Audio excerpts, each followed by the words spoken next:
Hi and welcome to Dave Barlow Guitar, and in this video I'm going to talk about an issue with this piece of equipment here. This is a Thomas Blug Amp 1. This is, I think, one of the original ones. I think there's a new one out now, a different edition, but this is one of the older ones. If, like me, you purchase one of these second hand, you probably get a good deal on them at the moment.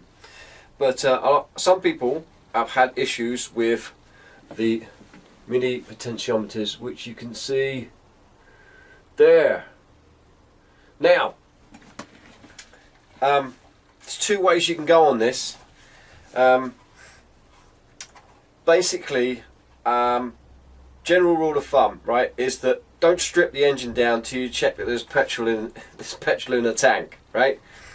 So, and I kind of nearly went that way. So lesson learned again, right? So the thing is so basically what I did is I stripped this down. I got some, where are they? Here they are. Let me show you this.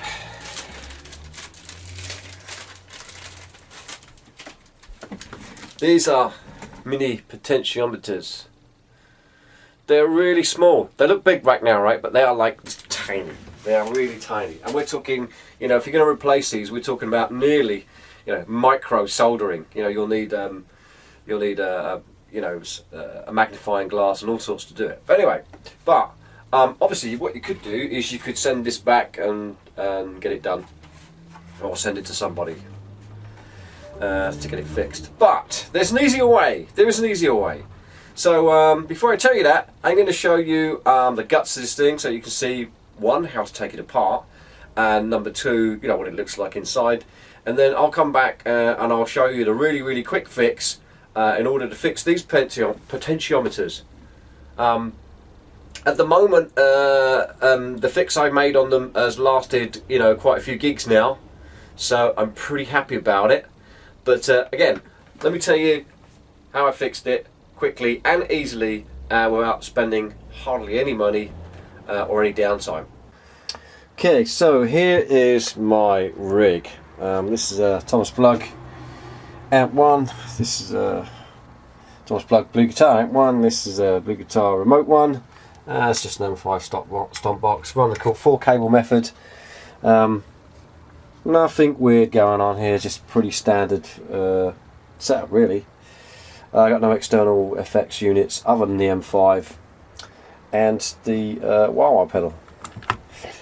So the problem with this is that sometimes you switch it on and no sound comes out, especially on this channel, which is strange. I'll just play my guitar. Hang on a sec.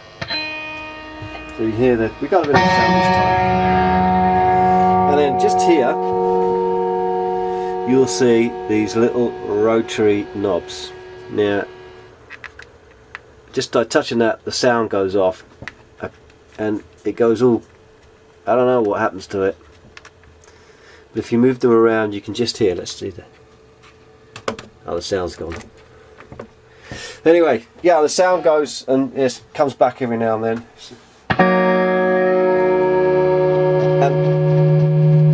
And they're scratchy, and yeah, anyway, so sometimes you just set up for a gig and there's no sound coming out, or there is sound coming out and it's not very loud, and you have to play around with these little knobs here, these little micro rotary knobs, to get it to come back to life. Now, obviously, it's to do with the micro potentiometers, which are, they're over here. Hang on a second, let me just get one so I can put it under the light.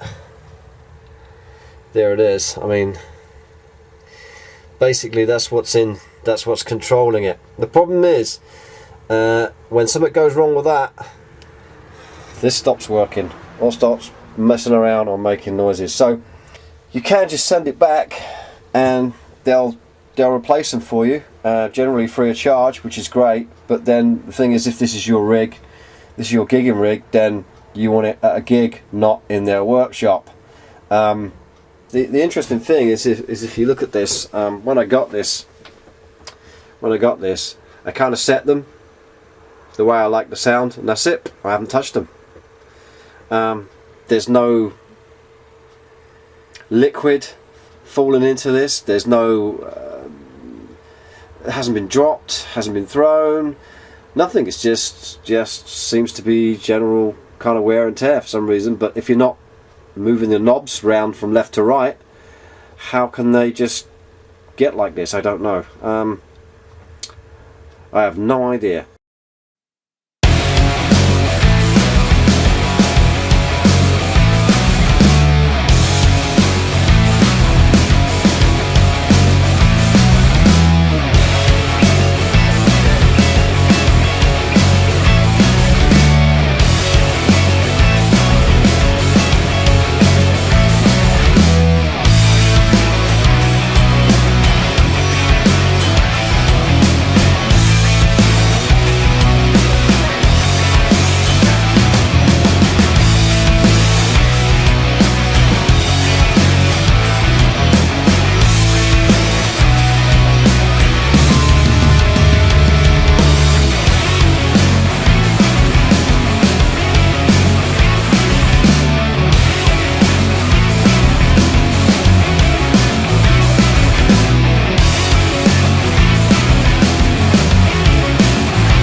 So, after taking the amp one apart, after taking the amp one apart, like I showed you on the video there, you just get some of this switch spray. What I use is switch cleaning lubricant, and I use it when I'm cleaning potential, you know, pots on the guitars and stuff like that. Any switches need cleaning, use this stuff. It's really, really good. It's got me out of a lot of trouble. All I did is I got right in there with this and I give it a good old spray. I mean, I'll give it a good old spray. Right in there, give it a good spray, spraying all the way around, backwards, forwards, backwards, front ways, ways, and I just pretty much soaked it in this stuff. And at the same time as you're doing it, you move the knobs around like this all the time. You move them all, and the switches, and yeah, and that worked. So real simple. I know you probably knew this already, but you know, sometimes when you get say an amp or something even complicated as this, you know, you immediately think it's something bad, when a lot of time it isn't. It's something really simple.